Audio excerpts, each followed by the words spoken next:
Friday before a long holiday weekend. And for some of you, you might be doing a happy dance because the kiddies are going back next week. Yes, it is a cloudy day, but it's cool for those of you who don't like it too hot. It's good sleeping weather. It's good walking weather to get out and just enjoy. It is a holiday weekend, whether we have rain or not. Take a moment to enjoy those in your circle. Be safe, be well, all the good things that anyone could possibly have. I'm wishing for you this weekend. So today's social studies, we are still talking about World War II. Why? Because really, we're still living the effects of World War II. And if you want to talk about frenemies, Russia and the US, who were allies, excuse me, who were allies during both major world wars, but after, when they both became superpowers, really the US blew up, and then Russia was like, I want some of that. No matter what battles you see in the world right now, trust and believe that Russia and the United States are in the mix. It's a fight for world domination. It colors just about every part of our lives right now. So it's an important lesson. It's a big one on your exam. It's why we go into it at the level we do. Not going to waste time this morning. Going to start by talking about what happened to Germany after the war. So Germany was up to shenanigans in World War I, World War II. Hitler wanted to conquer the world. He started, he did what he did, and then he had to get put down hard. So what happened to Germany?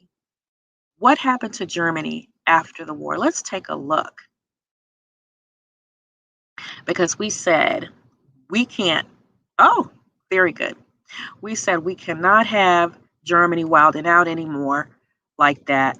So the whole world, the Allies, divided Germany. The northern section was divided into a French territory, looking for the right word there. The middle section, British. The bottom section of Germany, of West Germany by the U.S. And then we have East Germany down here, but then we had Berlin, which was divided all the way down East Germany and taken over by Russia. So they basically said, you're not going to be able to do anything because we found a way to fix this. Okay, so that is what happened. I want to just show you, there's no sound, but I want you to see some pictures. We don't always look at what a place looks like after a war.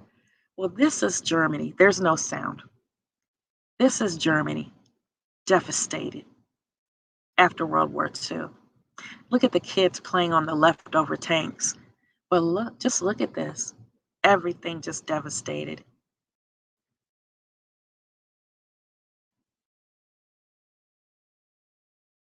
That's what a war looks like. So after that, we went in and we helped rebuild. This is what you do. What makes you considered to be a leader around the world and a diplomat is you go in and you help rebuild. So yeah, just wanted you to see a little bit the whole area, just block after block. People still finding some joy though, right? Because we do that no matter what we're going through. But this, good grief.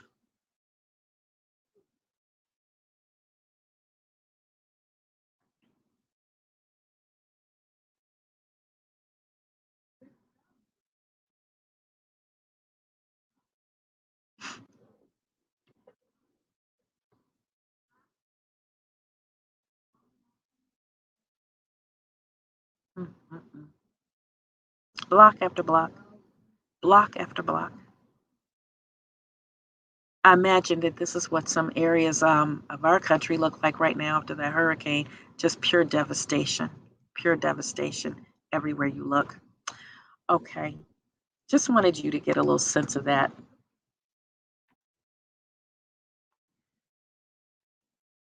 Let's go back to our lesson. And this is pretty quick. Just going to run through real quick what happened in Germany.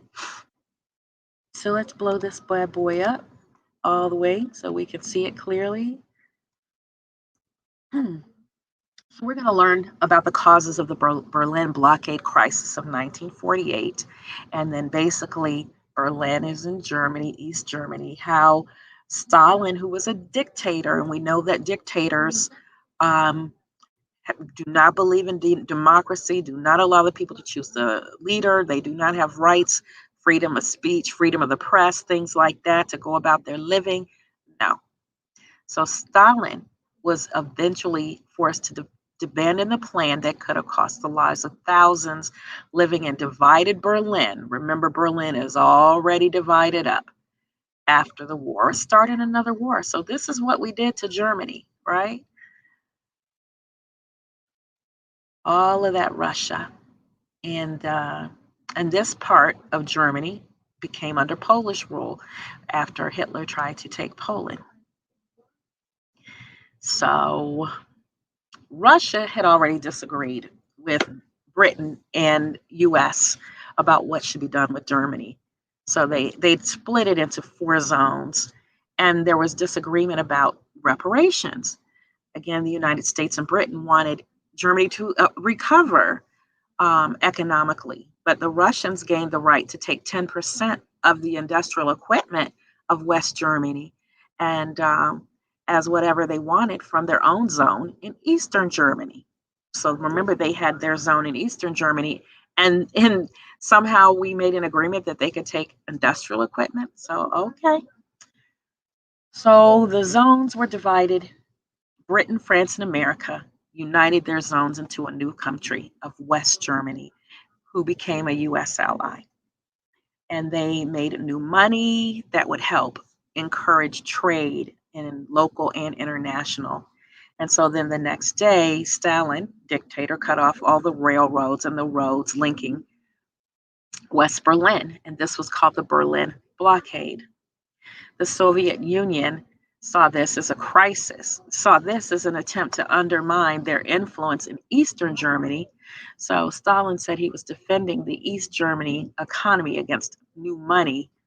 Remember, now there's a new currency. They had the old currency, which wasn't worth anything because they didn't have anything to back it. The whole area was devastated. There was no economy, there was no industry in order to create a new economy. Um, so the Western powers said Stalin was trying to force them out of Berlin and to starve Berlin into surrender. So they just supplied Western Berlin by air. And then this blockade lasted almost a year. And all of the Allies supplied um, West Berlin with whatever they needed. So then Stalin gave it up. And Stalin was a Russian dictator. So um, don't really need that part. That's pretty much what it was about. The blockade lasted about a year. During the winter, the people lived on dried potatoes, powdered eggs, and potted meat. They had 4 hours of electricity a day. And so the airlift to bring food in was called Operation Vittles, and that was in 1948. And then the Soviet Union offered to provide West Berlin with essential supplies, but the Allies said, no, no, no, no. We don't trust you. And so then these flights, 275,000, carried in 1.5 million tons of supplies, with the plane landing every 3 minutes. And on April 16th, they brought in 13,000 tons in one day, but Berlin only needed 6 tons a day to survive. Some pilots dropped chocolate and sweets, and matter of fact, they were Hershey bars. And the airlift continued until 1949.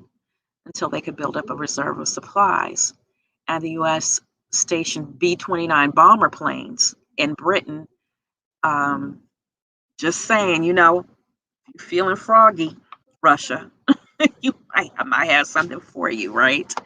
And so they stationed them in Britain, and the American um, airmen were called heroes. So, how did the Allies divide Germany in 1945? How was Germany divided? Well, we're going to go back. We go back and look. In 1945, it was divided into a British zone, an American zone, a French zone, and a Russian zone. Okay. First question. So we can answer these questions from the reading. We have this chart, which says what? Causes and results of the Berlin crisis, important dates and events. So let's read that. Britain and the United States joined their two forces together in 1947 into Bizonia. Bi as a prefix means two, to two zones. And then in 1947, America, Britain, and France meet to discuss Germany's future. Russia's not there. In 1948, Russia starts to stop Western literature being sold in the Soviet zone. In 1948, the U.S. offers Marshall aid. Okay. Stalin forbids those common form countries to take part, any countries that they have under their control cannot get the aid. And so then later that year, this is all between 1947 and 1948. Russia has the blockade of West Berlin. You can't get in, right? You have to have a permit. You get inspections. Later in 1948, America, Britain, and France announced they want to create a new country of West Germany. Later that year, they introduce a new currency and this causes economic chaos in the Russian zone as everyone tries to get rid of their old money and change to the new money. So economics can be a powerful weapon, right? Money in your pocket, bread on your table. Everything is about economics. It's always about money. Don't be fooled. Every war, every battle that has been since the beginning of time has been about money. And so then what happened after that? Germany was divided into the Federal Republic of Germany, West Germany, and the Democratic Republic of Germany, East Germany, until 1990. The Iron Curtain became permanent. And it's not an actual curtain, but it was a divider between East and West Germany. And the Cold War broke out into open confrontation, and the two superpowers began an arms race. The two superpowers being the United States and Russia began stockpiling weapons. We had an atom bomb. We used it twice in Japan. So that's how we flexed. And then in 1949, the Allies set up the North Atlantic Treaty Organization, NATO, as a military alliance to resist Soviet Russia. NATO is still in effect. The former president tried to get rid of NATO, saying we should all be friends. Why can't we be friends? Russia's still doing what Russia does. They've just gotten very good at it. And then we had the facts about what happened during the airlift when the Allies came into West Russia.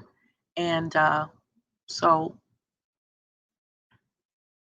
I want you to answer those questions, okay? Just those questions, 1, 2, 3, 4, 5. And we'll talk about it. You're not going to have answers supplied. There's no key this time.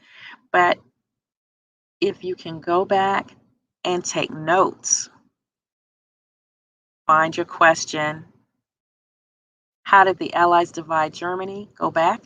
Why was there a crisis in Berlin in 1948? You've got a couple timelines here. So this is what I want you to do. It's a little more advanced skill, and we can talk about it again next week. And we'll also move on to the next part of the Cold War, which involved Korea, and that was divided. So that's it for today. Be well, enjoy your holiday. Take care. That's it.